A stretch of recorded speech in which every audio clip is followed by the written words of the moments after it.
BBC gahuza miryango ivugira i Nairobi kuri metero 19:31 ku mirongo ya FM mu biyaga bigari no kuri interinete kuri bbcgahuza.com.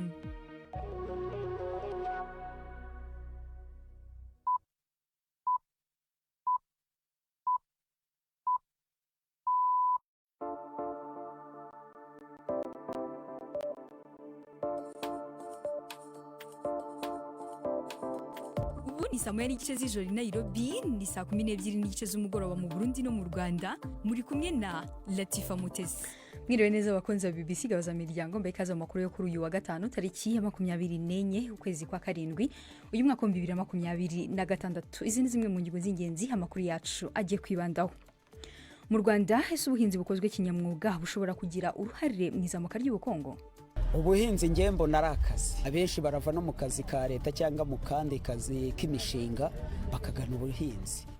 Naho mu Burundi ishami ry'umuryango w'abibumbye yita ku biribwa ku isi PAM ryatangaje ko inkunga y'ibiribwa ihabwa impunzi muri iki gihugu ishobora guhagarara guhera mu ntangiriro z'ukwezi kwa 10. Mu yandi makuru, mu mikino Pep Guardiola yateye ishoti gutoza Ubutaliyani ari nako Jurgen Klopp atangira akazi ke n'amahane menshi. Amakuru agezweho mu mikino ntabacike gendi Yves Bucyana. Tufite n'ikiganiro baza muganga kiza kugaruka kuri mige cyangwa candidose bicale, uburwayi bufata mu kanwa. Amakuru hagarariwe na Chancellor Abimana. Mbere gutangira amakuru twabateguriye kuri umugoroba ku buryo burambuye, Prime Ndikumagenge yaduteguriye amakuru agezweho hirya no hino. Urucanco ruri mu igerageza rwo gukinga umugera wa Ebola iri kwirarandagata muri Republika ya Demokarasi ya Kongo ku nshuro ya mbere rwahawe umuntu yavyemeye kugushaka kwiwe. Uwo mugabo w'imyaka 37 yaruherewe urwo rucanco yaruherewe i Oxford aho rwakorewe mu kiringo c'amayinga atarenga 8 gusa. Abitaba iyo gerageza nta bazohurira na Ebola ubwayo, ahubwo abahinga bazokwihweza ingene ubwirinzi bw'umubiri wabo bwifata. Ibyo bikaba byo tegerezwa gutanga ikimenyetso cyo kubona niba urwo rucanco ruzokingira umuntu uwo mugera. Rukoresha ubuhinga busanzwe bwarakoreshejwe mu rucanco rwa AstraZeneca rwa COVID rwahawe miliyoni z'abantu mu gihe c'ico kiza. Abantu barenga 1000 baramaze kwicwa na Ebola mu kiza c'ubwoko bwa Ebola buzwi nka Bundibugyo. Abantu batari munsi ya 10 bishwe, abandi 100 barakomereka mu gitero ca misile balistike c'Uburusiya kwimurika hanze ya Kiev yo kwerekana ubuhinga bwa drone bwa Ukraine. Bamwe mu bantu bazwi mu gisata cyo kwivuna abansi bagiye ku mbuga hwaniro kuvuga ko ataco babaye, ariko ico gitero gishobora kuba cabaye incamugongo ku bikorwa vy'amadrone muri Ukraine. Ni inkuru ya Paul Adams muva mu ijwi rya Didier Bikorimana. Iki gitero cyabaye ku gicamunsi mu kigo cy'imyitozo kiri hafi y'Kiev ahaberaga imurika rya gisirikare, ndetse abahagarariye inganda za Ukraine zikora intwaro bari bahari. Impuruza z'igitero cyo mu kirere nibwo zari zikivuzwa mu murwa mukuru hose, kandi twumvise igiturika nibura kimwe kivugira kure. Amakuru avaho byabereye avuga ko misile ebyiri zo mu bwoko bwa balistike arizo zakoreshejwe. Iyi ibaye inshuro nibura ya gatatu kuva Uburusiya bugabye igitero gisesuye kuri Ukraine mu 2022, aho imurika nk'iri rirashweho. Hari uburakari bwinshi mu baturage kukuntu igikorwa nk'iki cyo mu ruhame cyanabayeho ubwabyo, n'ukuntu uko bigaragara cyari cyaranamamajwe cyane. Perezida Zelensky yavuze ko ibyabaye birimo gukorwaho iperereza, mu gihe umushinjacyaha mukuru wa Ukraine yavuze ko hari ibikorwa birimo kuba byo kumenya uwafashe icyemezo cyo gukora iryo murika no kumenya ingamba z'umutekano zari zihari. Aya makuru mwumvana ya BBC. Ubushinwa bwagabishije Leta Zunze Ubumwe za Amerika kuba yatanguje intambara nshasha y'ubudandaji nyuma yaho intwaro ya Trump ishiriye amakori ku bihugu birenga 60. Leta ya Amerika yafashe iyo ngingo kuko ico gihugu atavyo kirakora. Leta ya Amerika ivuga yuko yafashe iyo ngingo kuko ico gihugu atavyo kirakora bihagije mu kurwanya ibikorwa by'agahato, ariko benshi mu nshuti za Amerika bavuga yuko ayo makori atansigura afise. Mu kwezi kwa kabiri sentare na hinyuzwa yashinze yuko amakori ya Trump y'imbere yaho yarateye kubiri n'ibwirizwa nshingiro muri aya mezi 5 aheze. Rero ibiro vya Trump bikaba byariko birategura politike nshasha. Ubwongereza n'ishyirahamwe rya Buraya bivuga yuko bitakozwe ko nayo makori mashasha. Ishirahamwe ry'umwe bwa Buraya ryagiriza TikTok kunanirwa gukingira abana kuko uburyo amakonte y'abana bato ashirwaho butuma benshi bashobora gushikirwa no guhohoterwa biciye ku mbuga hwaniro canke bakagwa mu mitego y'abababesha kugira babagirire nabi. Byavuze yuko amakonte y'abana bakiri bato ategerezwa kubonwa gusa n'abahawe uruhusha.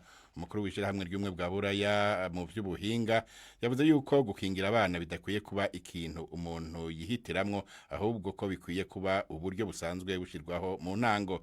TikTok yavuze yuko igiye kwihweza ivyavuzwe n'ishirahamwe rya Buraya kandi ko izokorana neza n'abajejwe kugenzura iyubahirizwa ry'amategeko. Mu gihe ivyo TikTok yagirizwa vyo kwemezwa, ubumwe bwa Buraya bushobora guca TikTok ihadabu rishika ku bice 6% vy'amafaranga yose iyo sosiyete y'abashinwa yinjiza buri mwaka. Latifa, urakoze cyane Prime. Dutangiye n'amakuru twabuteguriye kuri uyu mugoroba ku buryo burambuye. Ishami ry'umuryango w'abibumbye ryita ku biribwa ku isi PAM ryatangaje ko inkunga y'ibiribwa ihabwa impunzi zirenga 130 zicumbikiwe mu Burundi, benshi muri bo bahunze intambara mu burasirazuba bwa Repubulika Demokarasi ya Kongo, ishobora guhagarara guhera mu ntangiriro z'ukwezi kwa 10 niba hatabonetse inkunga y'amafaranga yihutirwa. Turacyari kumwe na Prime. Mwitangazo PAM ivuga yuko ikeneye vyihuta amafaranga angana na miliyoni 35 z'amadolari kugira ishobore kubandanya igaburira impunzi gushika mu kwezi kw'icumi mu bihumbi 2027. Ngo itaronse ubwo buryo gutanga ivyo kurya kugira impunzi zibeho bizohagarara rwose mu kwezi kw'icumi uyu mwaka. Ishami rya PAM mu Burundi rivuga yuko igabanuka ry'uburyo ryari risanzwe ryaratumye igabanya ivyo kurya ihimpunzi, ivyatumye amagara yazo no kurya neza bisubira inyuma. Ubu noneho PAM ivuga yuko hamwe imfashanyo zohagarara, ingaruka zizoca ziba ubwo nyene kandi zikaba mbi cyane. Umuyobozi mfatakibanza wa PAM mu Burundi avuga yuko bibabaje hamwe abaje bahunga intureka kandi barondera ivyo kurya, ubu aho bahora babikura bishobora kubura. PAM itangaje ivyo mu gihe ishami riraba impunzi HCR muri indwi naryo ryatangaje yuko ridafise uburyo bwo kubandanya umugambi ryari ryatanguye wo gutahukana impunzi z'abanyekongo zivyifuza. Igihe abaserukira HCR babibwira impunzi zo mu ikambi ya Busuma muri indwi, zarateye intureka ziranamenagura ikiyo c'imodoka HCR, haranakomereka buke buke abapolisi babiri, mu gihe byanabaye ngombwa ko abapolisi barasa hejuru kugira ngo bazishwiragize. Intambara zadutse mu buseruko bwa Kongo mu ntango z'umwaka uheze zatumye mu Burundi hahungira abanyekongo bashika 100,000, baza biyongera ku bari bahasanzwe, abo PAM yahora ifasha baca bigwiza na kabiri. Arakoze cyane Prime. Ku cyicaro cy'ambasade y'Uburusiya mu Burundi hamaze iminsi hagaragara abantu benshi, cyane cyane urubyiruko. Bamwe mu bahagana bavuga ko babaje gusaba visa zibemerera kujya kwiga mu Burusiya. Minisiteri y'Ububanyi n'Amahanga n'Ubutwererane y'u Burundi yatangaje ko Uburusiya bwemereye gutanga inkunga abanyeshuri bagera ku 100 b'Abarundi bazajya kwiga muri icyo gihugu muri uyu mwaka. Bibaye mu gihe mu Burundi no mu bindi bihugu byinshi bya Afrika hakomeje kuvugwa inkuru z'abajya mu Burusiya bavuga ko bagiye kwiga cyangwa gukora indi mirimo, ariko nyuma bakisanga boherejwe mu ntambara yo muri Ukraine. Ni inkuru ya Patrick Wasson i Bujumbura. Kuva isaha 4 zo mu gatondo kuwa mbere, kuwa gatatu no kuwa gatanu nk'uyu munsi niho utangura kubona hashitse abahungu n'abakobwa bafise impapuro baje kurindira kwakigwa mu buserukizi bw'Uburusiya mu Burundi. Kuri wa gatanu hari hitezwe kwakigwa abangana 36 bari biyandikishije kuri wa gatatu. Benshi ntibashima kuvugira ku vyuma vyacu canke ngo bavuge kibagenza. Umwe muri bo yatubwiye ko yaje aho mu buserukizi bw'Uburusiya mu Burundi kuko yari yaronderewe ishuri rya kaminuza n'inshuti yiwe iba mu Burusiya. Ati aho bigeze ni nyene gusabirwa ishuri yishikira aho mu buserukizi bw'Uburusiya kugira ngo arabe yuko yahawe ubutumire hamwe nuko ishuri rya kaminuza yemeye kumuha ikibanza. Ubwo buserukizi nabwo bukabona kumuha visa. Mu gihe bivugwa ko hari abagenda bagiye kwiga mu Burusiya bakisanga ku rubuga rw'intambara muri Ukraine, uwundi twayaze atashimye ko tumufata amajwi yatubwiye ko atabwoba afise kuko yari yaje aherekejwe na se wiwe asanzwe ari intwazangabo mu gisirikare cy'u Burundi. Ati nta muvyeyi yo kwemera ko umwana wiwe yoja kugwana muri Ukraine abizi. Mu bushikiranganje bw'imigenderanire y'u Burundi n'ayandi makungu baremeza ko Uburusiya bwemereye u Burundi uyu mwaka kurihira abanyeshuri bangana 100 kuja kwiga muri ico gihugu. umuvugizi wabwo Kalini Nduwayo yatubwiye kuri telefone ko yibaza ko rero abo twabonye mu buserukizi bw'Uburusiya baba bariko baruzuza ivyangombwa bijanye no kuja kwiga muri ico gihugu. Mu bushikiranganje bw'amashuri be n'ibyo by'abarungikwa n'igihugu kwiga hanze vyahora bicamwo nitwashoboye kubaronka kugira batubwire ico bavyibazako. Naho mu buserukizi bw'Uburusiya mu Burundi umwe bajenama babwo yatubwiye ko batavugana n'abamenyesha makuru kuri telefone ngo ikibazo cyose twoba dufise twobandikira email. Ibujumbura, Patrick Waso. Dukomereje mu Rwanda, guhanga ibishya no gukorana n'abandi niyo ntero y'imurika ry'ibikorwa ry'ibikomoka ku buhinzi n'ubworozi ribera mu mujyi wa Kigali. Abahinzi n'aborozi basaga 600 bavuye mu gihugu cyose nibo bari kumurika ibikorwa byabo mu gihe cy'iminsi 10.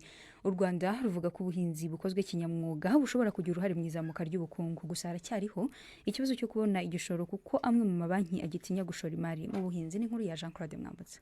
Ubuhinzi ngembo narakazi. Abenshi barava no mu kazi ka leta cyangwa mu kandi kazi k'imishinga bakagana ubuhinzi. Maniriho Diogene, umuhinzi waturutse mu murenge wa Nyagihanga mu karere ka Gatsibo na Musanze mu imurika ry'ibikomoka ku buhinzi ryatangiye mu mujyi wa Kigali. Ahagaze iruhande rw'igitoki kinini cyanditseho ko gipima ibiro 105. Ntibisanzwe kubona igitoki kimwe gifite uburemere nk'ubu. Amwenyura, Diogene yambwiye uko yabigenje ngo agere kuri uyu musaruro. Urabanza ukarambagiza imbuto, hanyuma ucukura cya cyobo ugafata itaka ryo hejuru rishyira ku ruhande, irindi taka ridakenewe ry'imbura mu maro ryo hasi ukarishyira ku rundi ruhande. Rya taka ryo hejuru ufata ifumbire iboze neza ukavanga na yamburira yawe neza, nyine niryo uteza ya nsina yawe ari iriye. Amezi 3 cyangwa 4 ugenda wongeraho ifumbire. Ningenera Antoine wo mu karere ka Kayonza aracyari urubyiruko, yaminuje mu buhinzi mu gihugu cya Israel, yiyemeza gushyira imbaraga mu buhinzi bwa avoka. Avuga ko akora ubuhinzi bugamije isoko, bikaba bimusaba gutoranya neza imbuto zirimo izatumiza no mu bihugu bya kure. Dukora imbuto zindi ziziye ko zitanga umusaruro, handi tuzimultiply kuzikora gukoresha ikoranabuhanga. Ikindi cyongera ko gashya kacu ni imihingi igezweho. Mu Rwanda rwa kera hagapfa kubona ubutaka buhuje buhingiye voka. Nkanjye maje gutera hectare 5 zihinze voka kandi kubuso buhuje. Kuko bipimwe usanga ari agashya n'ubundi. N'abahinzi dukorana amaje kujya hectare 20 usanga barafashe umwanzo wo guhinga kubuso buhuje bagahinga igihingwa cya voka.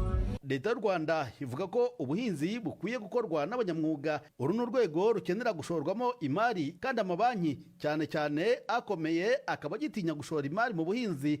Maniriho Diogene avuga ko yiyambaza ibigo bito bito by'imari ariko agasaba makeya. Ndagenda nkaka inguzanyo igendanye n'umushinga ashaka gukora. Nk'ubu maje kwaka inguzanyo inshuro 3 zikurikiranya kandi nkanazishyura neza. Ubu ya nyuma ndumva nayishoje ejo. Kubakenera amafaranga yo gushora mu mishinga minini ho haracyari ikibazo, kuko banki z'ubucuruzi zitaratinyuka gushora mu buhinzi. Ku ruhande rumwe zivuga ko ubuhinzi budatanga icyizere ko inguzanyo zitanzwe zagaruzwa. Abahinzi nabo bakavuga ko banki zitinyutse zibasaba inyungu z'umurengera. Ubwo aherutse kwitaba inteko ishinga amategeko, Minisitiri w'Ubuhinzi Teresphore Ndabamenye yabajijwe niba hadakwiye kubaho banki zigenewe ubuhinzi gusa. Minisitiri Ndabamenye avuga ko igikenewe ari uko haboneka amafaranga, naho uburyo bwo kuyatanga bwo ngo bukaba butaratera ikibazo. Umushinga w'inguzanyo dukoranaho na banki y'isi, hatanzwe inguzanyo ya make 8%, kandi iyo nguzanyo ikanyuzwa muri za banki, hanyuzemo asaga miliyari 55, tukabasha kugera ku bantu wenda bagera ku 2,500. Baracyari bakeya. Hari ibyo tuganira n'ibigo by'imari cyangwa n'amabanki, bakavuga bati sekita y'ubuhinzi ifite risk, no kugira ngo niyo nguzanyo izamuke n'ikibazo kijyanye n'ubwishingizi ni mu buhinzi n'ubworozi, nayo ni nkunganire ikuraho risk yo kugira ngo nibura abantu babashe gufata inguzanyo. Leta ikishyura 40%. Mu gihe u Rwanda rubarwa mu bihugu bya mbere bifite abaturage benshi ku buso buto bw'ubutaka, inzobere zivuga ko kuva ku buhinzi bwa gakondo hashyirwa imbaraga mu ikoranabuhanga ari byo byakemura ikibazo cy'ibiribwa. Jean Claude Mwambutsa, BBC Gahuzamiryango, i Kigali. Hashize ibyumweru bitari cyo muri Afurika y'Epfo habaye imyigaragambyo yo kwamagana abanyamahanga, ibyatumye ibihumbi by'abaturuka mu bindi bihugu bya Afurika bahitamo gusubira iwabo. Hari amakuru havuga ko amagana y'abimukira bagiye kuri za ambasade z'ibihugu byabo muri Afurika y'Epfo basaba gufashwa gutaha. nubwo nta mubare nyawuzwi w'abarundi bahaba, ambasaderi w'Uburundi yavuze ko bashobora kuba ari ibihumbi, ariko kugeza ubu nta gahunda izwi yo kubafasha gutaha irashyirwaho. Mu kanya gashize naganiriye n'umwe mu barundi baba muri Afurika y'Epfo kugira ngo atubwire uko ibintu byifashe n'uko we hamwe n'abandi babayeho muri ibi bihe. Twebwe aha turi ni mu ntara ya KwaZulu-Natal mu gisagara ca Durban. Ibintu kweri ntabwo byifashe neza, ubu bataye kudusanga mu buzi hamwe no kutwomora mu mazu. Transport niyo ari kibazo, benshi nk'abantu nta matike iki aho niyo ari kibazo kinini cyane gose, ariko umuntu yaronka ugatike nibaza yuko azoca yipanga gutaha. Gwe hari ibikorwa by'urugomo waba warahuye navyo? Jewe nta byinshi ndahura, kiretse abandi barundi na cyane ku badafise ibyangombwa, abo ni busanga polisi gume biruka ko bari mu mazu gutembera ko kurumva twebwe dufite amahirwe kubera dufite ibyangombwa, naho nyine ni gato cyane gose. Icyo badashaka ni umunyamahanga waba ufite ibyangombwa cyangwa utabifite. Hanyuma se tubwire amakuru ufite ku barundi babaho, ese benshi bagumye muri Afurika y'Epfo cyangwa hari n'abatashye? Harimo benshi batashe, harimo benshi bari gutaha ku bwinshi, n'abandi nyene bakirindiriye kuko murazi ko bitoroshe, ariko hariho benshi bamaze gutaha. Ibintu bimeze nabi kuko none uzoba udakora canke urumva baguhiga, umva bizogorana cyane gose. Nibaza ko benshi bazotaha. Kugeza ubu wenda hari aho mutinya kujya cyangwa ibikorwa mushobora kuba mwarahagaritse bitandukanye ku mpamvu z'umutekano wanyu? Benshi barahagaritse ibikorwa, n'abakora usanga ari gukora nabi nyene, ugenda nyene winyegeza. Amasoko kwa Firios benshi barugaye ko basanze wuguruye, baraza bakagukubita bakakugirira nabi. Kubyerekeye no gutaha, ese abataha babigenza bate? Ambasade hari ubufasha ibaha kugira ngo batahe?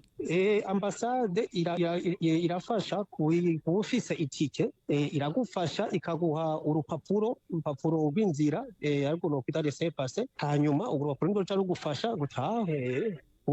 Kubyifuza afise n'itike yiwe. Ku badafite ubushobozi bwo kugura itike y'indege ho biri kugenda gute kugeza ubu? Urumva abo hantu hari ikibazo kuri abo, urumva ikibazo kinini cyane gose. Ku badashobora kuronka itike, urumva sinzira no kwihangana gushika aho umuntu azoyironka, umuntu akagwana, hanyuma umuntu akazokwipanga hanyuma agataha.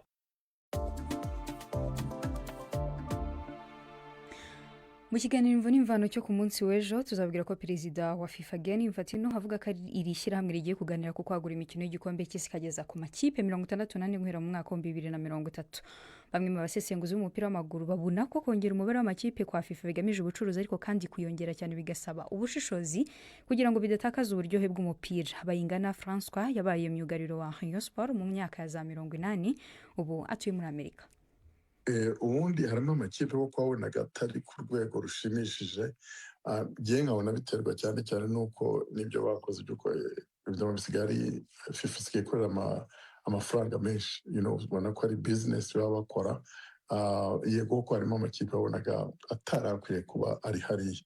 68 byaba ari byiza, ariko yose ari kuri level ya competition, andi makipe aba ari rero ushobora kugira ikipe idakomeye cyane, ariko if the team is at the level of competition, iri ku rugero, ku rwego mbese rwo kugira competition n'andi makipe, byaba ari byiza. 68 ntacyo atwaye nabyo, ariko byaba ari byiza kuko ubundi naho ubundi imikino usanga igezeho ikarambira abantu, boring, ugasanga ikipe yatsindwa ibitego 8, 7 kubera ko izindi zirusha. Iyo ngingo rero ni imwe mu zigize ikiganiro Imvo n'Imvano tubararikiye ejo ku wa gatandatu, ntimuzacikwe. Reka dukomereze mu makuru y'imikino twateguriwe na Yves Bucyana.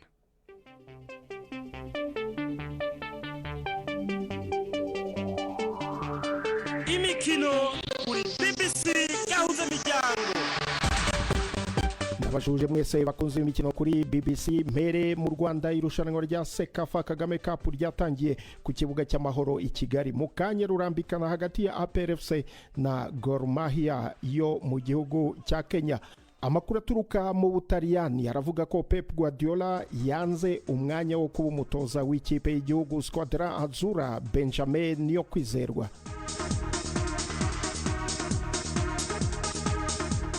Urakoze cyane Yves. Mu ntangiriro z'iki cyumweru perezida w'ishyirahamwe ry'umupira w'amaguru mu Butaliyani Giovanni Malago yari yavuze ko bagiranye ibiganiro na Guardiola uherutse kuva mu ikipe ya Manchester City nyuma y'imyaka 10 ayitoza, kandi ko bari baniteguye kwemera guhindura amategeko y'ibijyanye n'umushahara w'umutoza w'ikipe y'igihugu kugira ngo babone umushahara we. Kuwa kane umuyobozi wa tekiniki w'ishyirahamwe ry'umupira w'amaguru mu Butaliyani Pablo Maldini yavuze ko Ubutaliyani bwabanje kwegera uwahoze ari umukinnyi wabo Carlo Ancelotti usanzwe atoza ikipe y'igihugu ya Brazil. Ancelotti yemeye kuguma ku kazi ke, none na Guardiola nawe yamenyesheje iryo shyirahamwe ko agifite umugambi wo gukomeza gahunda ye yo gufata ikiruhuko mu mupira w'amaguru kugira ngo abashe kuruhuka amarana umwanya uhagije n'umuryango we ndetse n'ibindi. Mu kugerageza kureshya umwe mu batoza bafite ibigwi bihambaye ari we Pep Guardiola, amakuru avuga ko uretse no kumwemerera umushahara munini cyane, ishyirahamwe ry'umupira w'amaguru mu Butaliyani ryari ryanamwemereye uburenganzira bwose bwo gutunganya akazi ke ukabibona. Ikipe y'Ubutaliyani yananiwe kwerekeza mu gikombe cy'isi inshuro 3 zikurikiranya.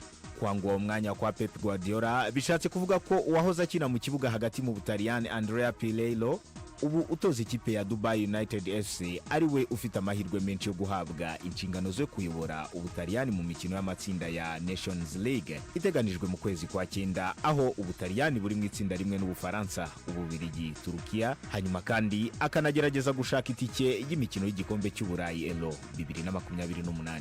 Yves.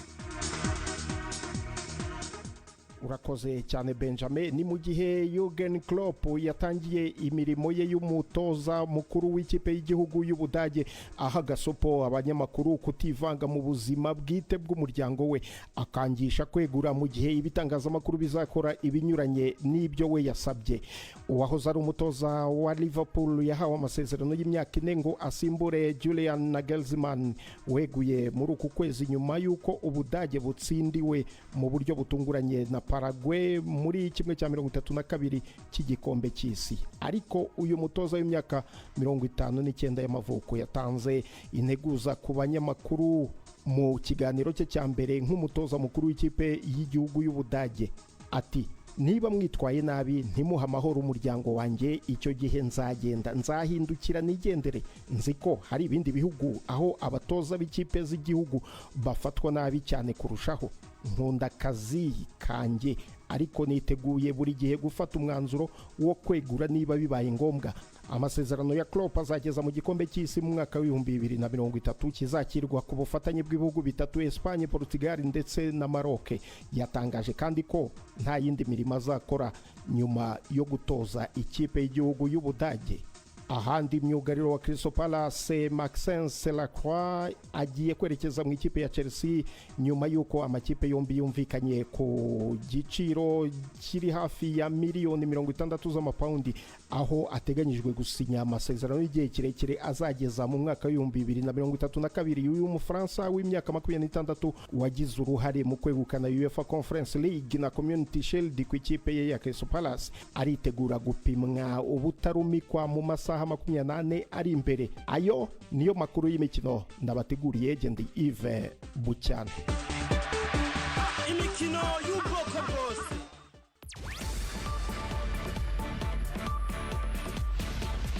BBC Gahuzamuryango yabateguriye uburyo bwo gupakura ibiganiro byayo mukabibika muri telefoni ngendanwa zanyu no kuri computer, mukaza kubyumviriza igihe cyose mubishakiye.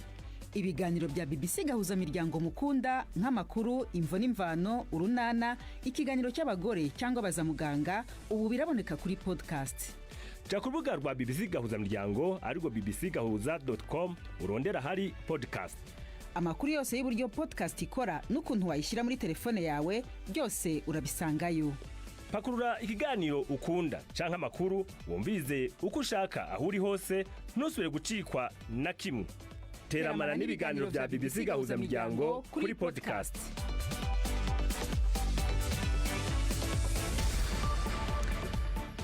Mu kiganiro bazamuganga twabateguriye kuri uyu mugoroba tugiye kumva uburwayi bwa mige cyangwa candidose bicale, uburwayi bufata mu kanwa. Ese buterwa n'iki cyangwa bugaragazwa n'iki? Mu kiganiro mugenzi wacu Vete Kabatesi yagiranye na muganga Jose wa Maria mu ivuriro Medico Social.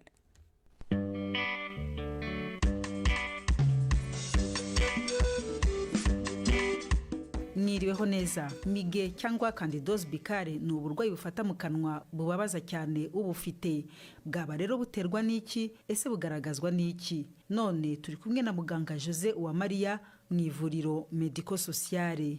Migue bicale cyangwa candidose bicale ni uburwayi buza mu kanwa hakazaho nk'ibintu by'umweru bimatiriye biba byuzuye mu kanwa kandi bidashobora kuvaho wiyunyuguje kandi bibangamye pe. Ikibitera akenshi ni nk'utumera dutoya two mu bwoko bw'ibihumyo dusanzwe dutuye mu kanwa, dutuma nyine dufasha mu igogora ry'ibiryo, dutuma mu kanwa hatanyerera bikabije. Umuntu wese aba dufite ariko ku kigero nyine cyo kurinda mu kanwa. Rero iyo umuntu ahuye n'uburwayi budasanzwe ubwirinzi bwe bukamugabanukamo, icyo gihe utwo tumera dushobora kwiyongera ku muvuduko udasanzwe. Icyo gihe rero kuri uwo muntu ufite ubwirinzi bukeya, urwaye igihe kirekire, umuntu ukuze, abana burya nabo umubiri wabo utaragira ubwirinzi buhagije. Abandi bantu nanone ni abantu bafata nk'imiti ihoraho, twavuga nka diyabete, abarwayi barwaye za kanseri, abantu bahora ku miti cyane cyane. Nanone abandi tudakunda kwibagirwa ariko nabo biterwa n'imiti n'ubwirinzi bwagabanutse, n'abarwayi babana n'ubwandu bw'agakoko ka sida. Abandi bantu bashobora kubugira ni abantu bakunda gufata nk'ibintu bikarishye bituma mu kanwa humagara, nk'abakunda kunywa inzoga cyane, abantu bakunda kunywa amatabi cyane, nabo bashobora kugera aho ngaho bakagira ubwo burwayi bwa candidose bicale cyangwa migue bicale. Rero muga, uretse ibyo bimenyetso mu by'ukuri by'umweru, hari ibindi iyi ndwara ikunze kugaragaza ya candidose bicale? Ikimenyetso cy'ingenzi ni icyo kintu cy'umweru kiba gitwikiriye cyane cyane ku rurimi, mu matama, mu gisenge cy'akanwa no ku mpande ku mashinya.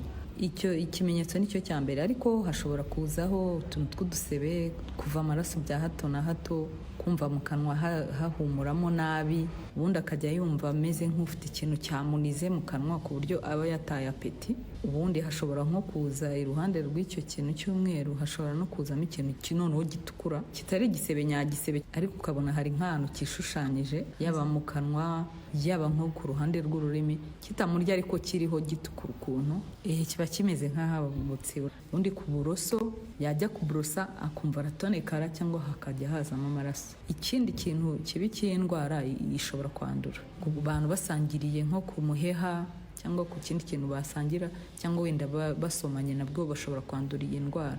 Rero candidose bicale cyangwa migue bicale ni indwara ivurwa? Ni indwara ivurwa ariko ishobora no kwirindwa. Wenda undi muntu naye nibagiwe nawe ushobora kugira ibyo bibazo n'umuntu wambaye amaproteze dentaire cyangwa insimburangingo z'amenyo, ko zifata mwanya munini, nazo zishobora gutuma munsi yazo haheramo ibintu, hakaba haba gicucu utwo tunyabuzima dukuriramo. Rero iyo agomba kuyigirira isuku, akayikuramo, akoza mu kanwa neza, nayo akayoza. Ikindi abo barwayi bandi bafite ubwirinzi bw'umubiri budahagije bagomba kunywa, kuko ikindi kintu kibikurura ni ukumagara mu kanwa.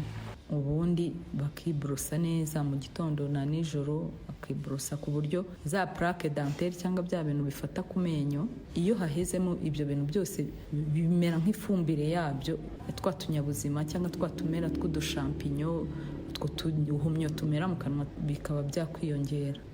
Wenda ikindi kintu abagomba gukora ni ukwinyuguza neza kenshi n'amazi arimo akunyu, byibura nka 3 mu cyumweru. Umunyu buryo ugenda wica utuntu tudasanzwe twinshi mu kanwa. Ikindi nk'abarwayi barwaye izo ndwara cyangwa bafite ubwirinzi bwabaye buke cyane, banywa imiti inshuro nyinshi, tubagira inama yo kuza ku muganga w'amenyo no mu kanwa byibura 4 mu mwaka. Ikindi kintu nanone navuga, abantu benshi bagomba guhita bafata ubuki bagahita bashyira mu kanwa, ibintu byose bijemo, ariko ubuki bwongera kubabura kurushaho, ugasanga noneho ubuzima bw'umurwayi buhise bujya hasi kurushaho. Ubundi ni byiza kuza kwa muganga tukareba nimba ari ngombwa ko twandikira imiti ukoresha, ariko udahise utangira ukube mu kanwa, ko birahongera bikaba ari umuyoboro wo kwandura izindi ndwara no kwanduza kurushaho.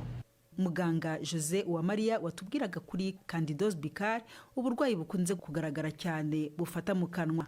Rero naha tunasoreje, twibutse ko dukomeza kwakira ibibazo Kigali n'ugasanuka amabaruwa 2790. Email nayo ni bazamuganga@gmail.com. Muramuke neza. ikiganiro baza muganga nicyo kituje ku musozo w'amakuru twabateguriye kuri uyu mugoroba tubibutsa ko mushobora kudukurikira ku mbuga nkoranyambaga zacu zitandukanye Facebook na X ndetse na YouTube BBC News Gahuza tutibagiye na website yacu bbcgahuza.com mwari kumwe nanjye Latifa Mutesi naho kwanga bw'ibyuma twari kumwe na Shalom Jeluto aya makuru yarahagarariwe na Chansar Abimana